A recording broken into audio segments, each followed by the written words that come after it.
Ku ada sebagaimana ku ada, berdiri menghadap tatamu Bapa. Semua karena anugerah-Mu yang telah selamatkanku. Ku hidup dalam segala kelimpahan, ku layak untuk melayani Tuhan. Semua karena anugerah-Mu tercurah bagiku. Besar anugerah-Mu,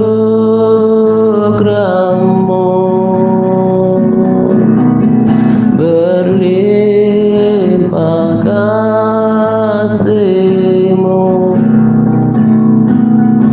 Semakin hari semakin bertambah besar anugerah-Mu. Besar anugerah-Mu, berlimpah kasih-Mu. Semakin hari semakin bertambah besar anugerah-Mu.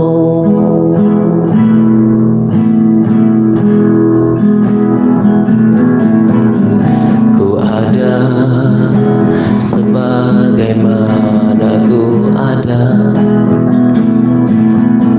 berdiri menghadap tatamu Bapa. Semua karena anugerah-Mu yang telah selamatkanku. Ku hidup dalam segala kelimpahan,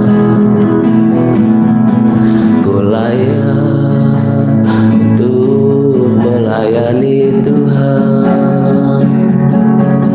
Semua karena anugerah-Mu tercurah bagiku. Besar anugerah-Mu, berlimpah kasih-Mu. Semakin hari semakin bertambah besar anugerah-Mu. Oh, besar anugerah-Mu, berlimpah kasih-Mu. Semakin hari semakin bertambah besar anugerah-Mu. Semakin hari semakin bertambah besar anugerah-Mu.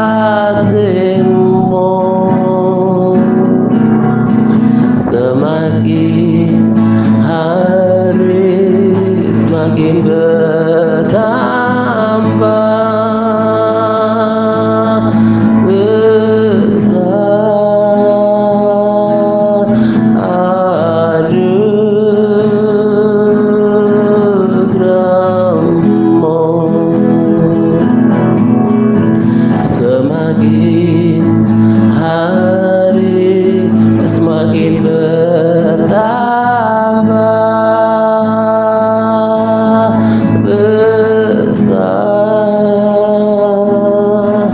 Anugerahmu.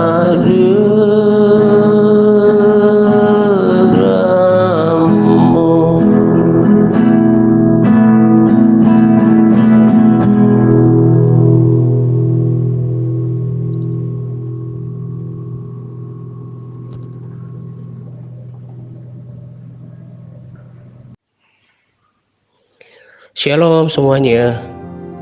Salam sejahtera untuk kita sekalian. Pada kesempatan ini saya akan berbagi tuntunan singkat dari aktivitas rohani yang kita jalankan di dalam pelayanan ini. Saya sebetulnya sudah beberapa kali di waktu-waktu yang lalu terpikir untuk membuatkan pesan-pesan singkat ya sebagai variasi sharing di dalam pelayanan ini gitu ya, perihal perkara penting ya di dalam tuntunan pelayanan TRC ya. Salah satunya yang pada kesempatan ini saya mau bagikan dan saya mau tegaskan lagi perihal berpuasa gitu ya. Jadi karena saya juga menjalankan aktivitas rohani berpuasa yang juga salah satu hal penting dalam membangun kerohanian, untuk pertumbuhan kerohanian gitu ya, juga berlatih untuk penguasaan diri gitu ya. Dan bagi saya berpuasa itu adalah sesuatu hal yang sempurna yang Tuhan ajarkan untuk dilakukan oleh setiap orang yang sungguh-sungguh mau mengikuti Tuhan gitu ya.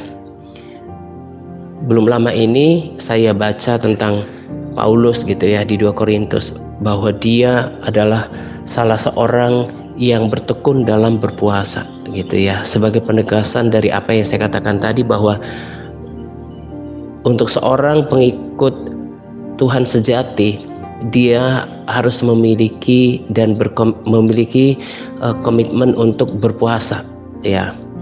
Nah, tetapi mengingat kondisi atau keadaan setiap orang kan berbeda ya.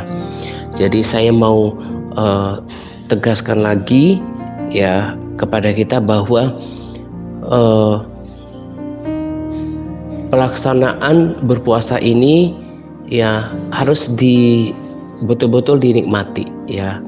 Saya pribadi sudah berkomitmen untuk melakukannya itu dalam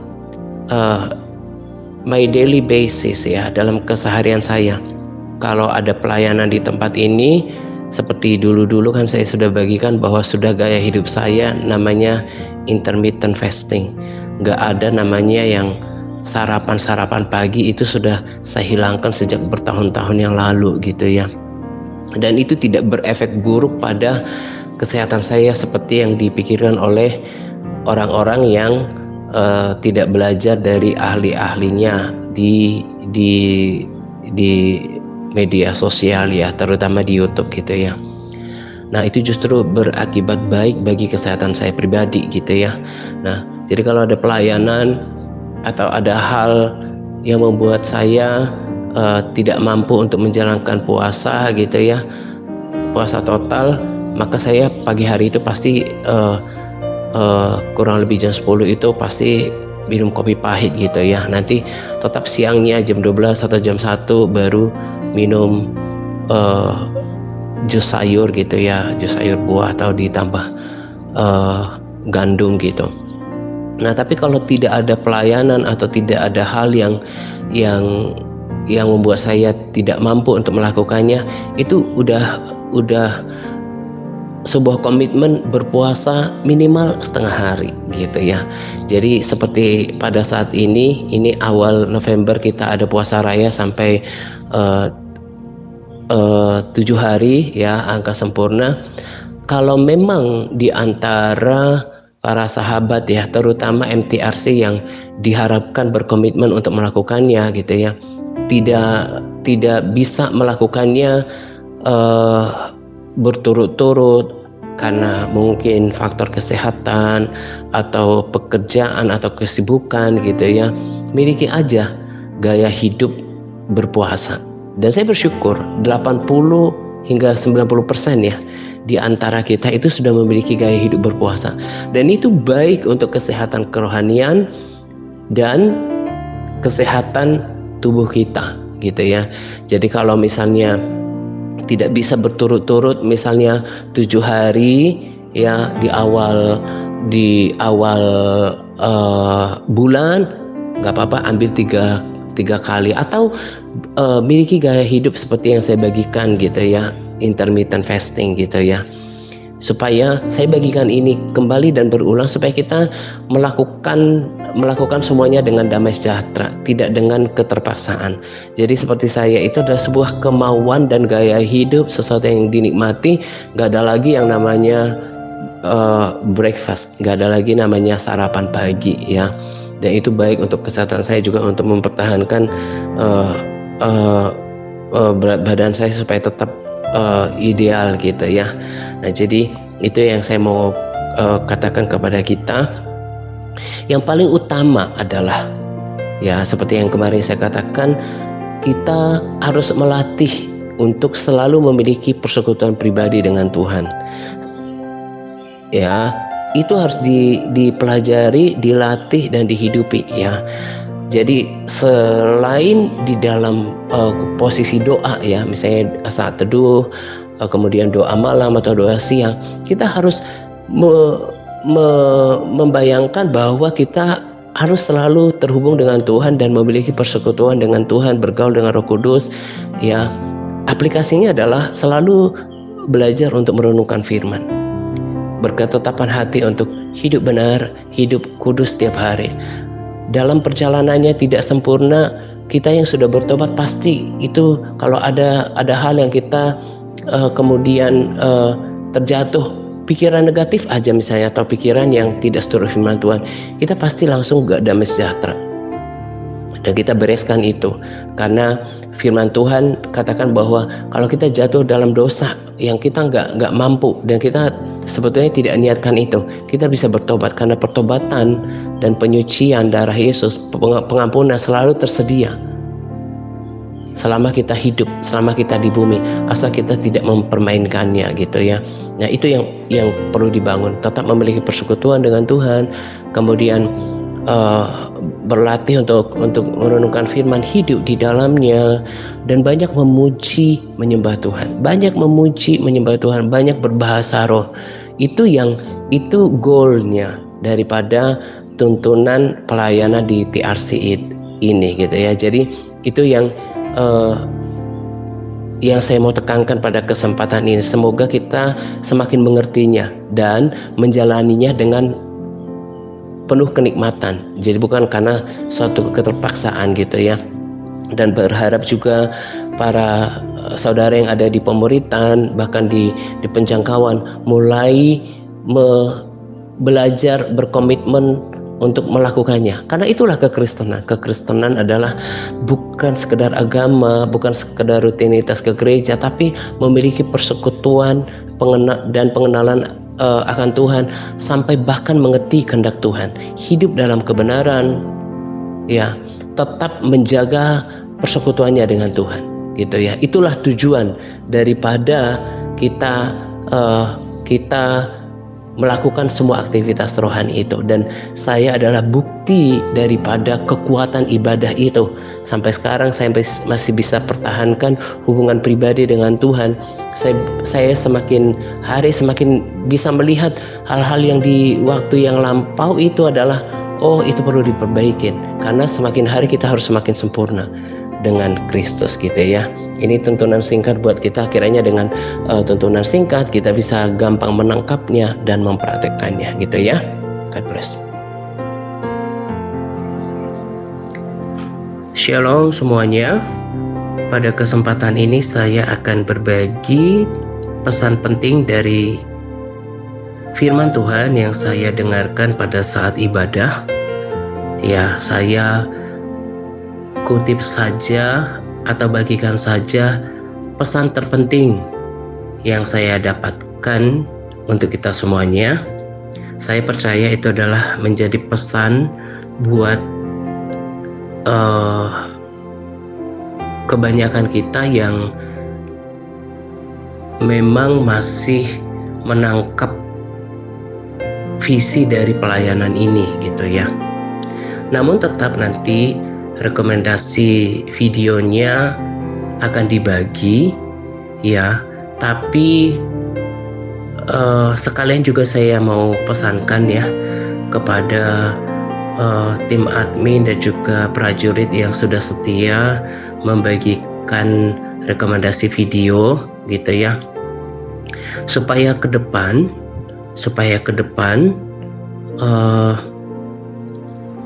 tidak usah lagi memberikan atau membuatkan catatan yang panjang ya. Saya akan evaluasi banyak hal perihal pelayanan kita di tempat ini gitu ya. Saya kasihan dengan beberapa dari mereka yang ketika mempersiapkannya itu sampai telat ya. Tentu hal itu bukan karena kemalasan mereka, tapi karena kan selain melakukan kegiatan sehari-hari ya, mengurus keluarga, melakukan itu sudah merupakan waktu yang sibuk. Nah, kalau harus membuatkan catatan yang panjang itu tentunya akan memakan waktu dan membuang banyak energi. Memang semuanya itu tidak sia-sia, tetapi kalau bisa dilakukan dengan efektif, why not gitu ya, kenapa enggak gitu. Nah, jadi ini juga sebelum saya lanjutkan pesan singkat ini, saya mau sampaikan kepada tim admin dan juga prajurit yang mempersiapkan rekomendasi video selama ini, cukup buatkan pesan suara yang singkat aja gitu ya, yang singkat kurang lebih seperti ini ya. Poin-poinnya aja yang paling mengena di hati itu saja gitu ya. Sampaikan 1 atau 2 topik gitu ya. Tidak usah terlalu membuatkan catatan panjang, kasihan gitu ya. Karena menurut saya kalau kita sudah bagikan hal yang paling membangkitkan iman kita, itu sudah more than enough, itu lebih daripada cukup. Bagi siapapun di antara kita, kalau memang haus akan makanan rohani ini, dia pasti akan putar gitu ya, gitu. Jadi saya pun kayak gini,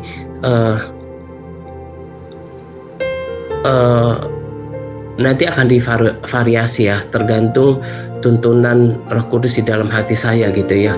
Kalau memang akan membuatkan sharing yang panjang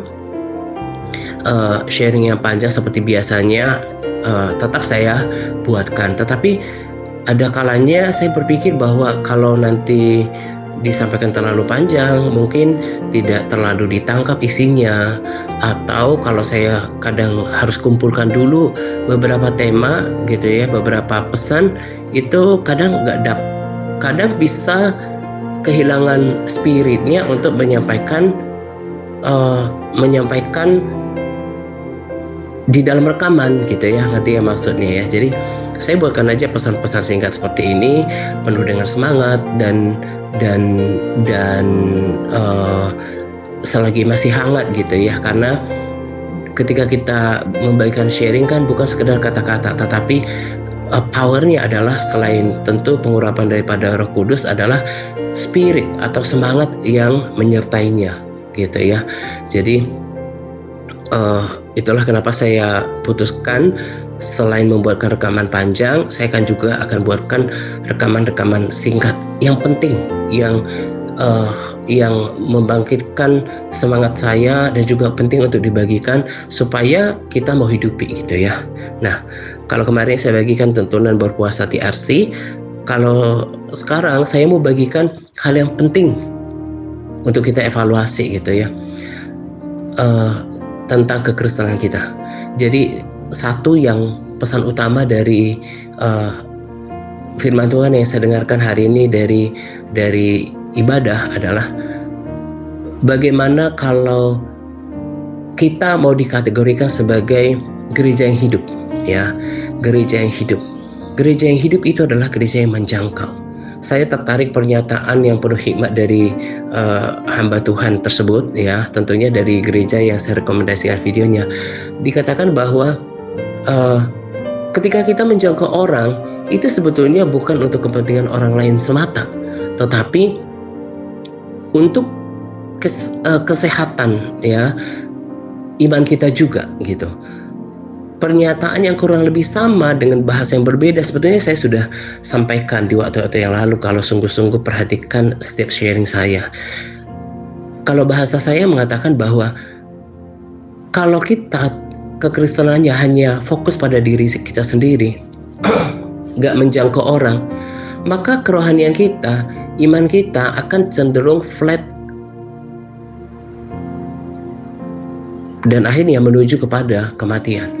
Jadi ketika kita melayani orang, kita akan dibangkitkan. Kalau saya pengalaman pribadi, kesaksian pribadi itu bersukacita, lalu kemudian terus berkobar-kobar, ya, berapi-api sampai sekarang. Itu yang saya rasakan gitu ya.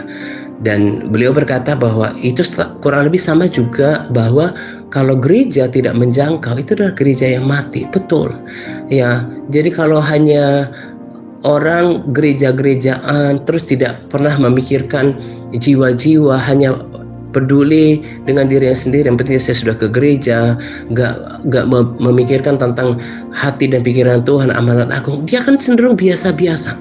Memang secara daging ini tidak enak. Ketika kita harus berpikir kepada orang lain, yang terjadi adalah harganya dulu. Kita harus mematikan ego kita, ada tantangannya. Tetapi itu justru sebagai langkah awal untuk menuju kerohanian yang berapi-api. Nah, itu yang salah satu selain parya, itu yang membuat saya selalu berapi-api dalam melayani, ya, baik di TRC maupun di kota ini gitu ya. Saya selalu bersemangat untuk mencapai apa yang Tuhan inginkan saya mau lakukan, ya. Selalu saya tetapkan bahwa kekristenan itu harus dimaknai bahwa bukan soal agama, tapi membangun persekutuan dengan Tuhan, ketaatan, memberikan pondasi kebenaran bahwa enggak semua orang Kristen akan diselamatkan gitu. Jadi walaupun mereka jumlahnya sedikit, tapi mereka sudah dimulai dengan kualitas yang berbeda. Oh ya, tempoh hari saya rasanya lupa ya bagikan bahwa ada salah seorang pengkhotbah yang lupa namanya, ada Hagen-Hagennya gitu ya, nanti saya bagikan juga rekomendasinya. Dia katakan bahwa, rasanya juga mungkin saya udah bagikan ini ya, dan saya tegaskan lagi bahwa itu harus ditekankan ya. Ya, saya ingat rasanya saya sudah bagikan bahwa dikasih landasan yang benar menuju keselamatan. Tidak semua orang Kristen akan selamat. Jadi kita harus sungguh-sungguh menjalankan kekristenan itu, mengerjakan keselamatan itu, anugerah yang Tuhan berikan dengan apa? Dengan hidup seturut dengan firman Tuhan. Bagaimana orang mau hidup dalam firman Tuhan? Harus selalu menjadi penekanan. Orang harus membaca firman Tuhan. Orang Kristen harus baca firman Tuhan. Jadi ketika saya melihat anak-anak ini, ya, termasuk sebelumnya TRC, para sahabat di TRC udah berubah, udah baca firman, udah hidup dalam kebenaran, itu sukacitanya melebihi berkali ganda sukacita kalau hanya melihat jumlah. Dan rasanya juga sudah berkali-kali saya katakan, dan saya akan dan saya katakan ini dengan penuh kesadaran, kalau dipilih sebuah pelayanan yang banyak jumlahnya, tentu ada gengsinya yang lebih besar, bahkan mungkin secara kesejahteraan lebih baik gitu ya. Lalu dibandingkan dengan kelompok kecil, tapi mereka secara nyata-nyata punya kesaksian, tadinya nggak baca firman, sekarang baca firman, mau diajar, mau ditegur, mau taat, sekarang udah memulai kehidupan yang diubahkan, mulai menyembah Tuhan. Pilih, tapi kecil orangnya, bahkan mungkin juga nggak dikenal orang. Mau pilih yang mana? Saya akan selalu katakan sampai mati rasanya, saya yakin saya akan tetap pilih kekristenan yang seperti ini. Ya, itu yang menjadi pemicu di dalam diri saya untuk selalu bergairah dalam mengikut Tuhan. Nah, itu yang saya mau katakan kepada kita. Saya juga berikan kepada anak-anak ini. Tempoh hari ketika secara bertahap mereka udah saya ajak, selain baca kesaksian neraka, rasanya lebih pol kalau mereka nonton di YouTube. Beberapa mereka sudah saya ajak, dan itu menarik perhatian mereka untuk lebih sungguh-sungguh gitu ya. Saya tekankan kepada mereka, makanya kita harus menjangkau orang, bukan supaya tempat ini banyak, enggak, tapi supaya mungkin dari mereka yang kita ajak mau untuk diajar baca firman. Nah, demikian juga dengan kita yang di TRC gitu ya. Kalau kita hanya melakukan untuk saya gitu ya, untuk aku, yang penting aku udah baca firman, berdoa, kita tidak memikirkan lagi orang-orang di media sosial. Kita nggak lagi berpikir, oh nanti kalau ada orang baca kesaksian neraka misalnya atau sharing ini, kita nggak tahu yang mana yang tumbuh, yang mana yang berhasil. Kalau kita nggak pernah pikirin itu lagi, kita sebetulnya sama menjadi orang Kristen yang mati. Ya, jadi tetap jangkau orang. Saya berbicara ini kepada kelompok yang sedikit dari kita yang sedikit, ngerti kan maksudnya? Sebab saya tahu tidak semua telinga yang mendengarkan apa yang saya sampaikan ini akan melakukannya. Kemarin ketika saya saksikan kesaksian neraka ya bersama anak-anak itu ya, saya akan simpan juga di YouTube gitu. Ketika sorenya udah selesai kegiatan, anak-anak udah pulang, kepikir gitu ya, iya ya, dari penduduk bumi ini ya kurang lebih 8 miliar sekarang, katakan seperti itu, orang Kristennya katakan sekitar 2 miliar gitu ya. Kalau dilihat kesaksian neraka itu nggak ada yang jumlah kliknya itu sampai berjuta-juta ya. Padahal itu kan sebetulnya sebuah berita kebenaran tentang surga dan neraka yang patut ditonton ya, sekalipun bukan berarti kalau nggak nonton itu hidupnya nggak benar gitu ya. Tapi menurut saya, kalau saya pribadi, itu perlu sebagai pengingat gitu ya. Semakin saya mengerti betapa sebetulnya hanya sedikit saja yang betul-betul sungguh-sungguh ikut Tuhan, mau betul-betul mempersiapkan kekekalannya. Makanya tadi ada ucapan saya berkata bahwa saya yakin ini akan didengar oleh kelompok sedikit dari sedikit. Karena saya sangat percaya gak semua yang mendengarkan pesan ini langsung melakukannya. Sebab udah terlalu lama, sudah menjadi kebiasaan. Dengar, ya tinggalkan, dengar, lupakan saja gitu ya. Tapi saya merasa yakin bahwa nggak sia-sia untuk membagikan ini, sebab akan ada di antara kita dari kelompok yang sedikit lagi untuk mengambil bagian. Terus tanamkan itu di hati ya, untuk terus menjangkau orang di media sosial. Sama pesannya kepada anak-anak itu, bukan kita mau memperbanyak jumlah, enggak, tapi kita harus peduli. Jangan hanya kita menikmati konten rohani untuk diri kita sendiri, enggak. Bahkan kalau misalnya ada acara-acara ulang tahun atau acara perayaan Natal yang sudah dekat di dalam keluarga, usahakan untuk menjangkau mereka. Kalaupun tidak bisa rutin seperti yang saya lakukan di sini gitu ya, paling tidak mereka pernah mendengarkan tentang kesaksian surga, tentang kesaksian neraka, tentang prinsip-prinsip pondasi yang benar tentang keselamatan, bahwa nggak semua orang Kristen akan masuk surga. Pakai waktu itu. Bahkan sekalipun kita ditolak, itu akan tetap mengobarkan api dan semangat di dalam diri kita untuk terus mengikut Tuhan dengan semangat gitu ya. Itu yang saya mau bagikan pada kesempatan ini. Dan saya melihat bahwa ya memang gereja ini besar dan kita doakan mereka juga dipakai Tuhan lebih luar biasa gitu ya. Tapi saya mau katakan itu kan hanya sedikit gereja. Memang jumlah mereka besar, tapi dibanding dengan gereja-gereja yang ada, itu mereka hanya bagian kecil atau sejumlah kecil dari banyak gereja yang tidak punya jiwa yang seperti ini. Dan sekalipun pelayanan yang Tuhan percayakan dalam hidup saya kecil, tetapi jiwa yang sama tetap saya miliki dan saya akan tularkan. Untuk kita itu harus menjangkau.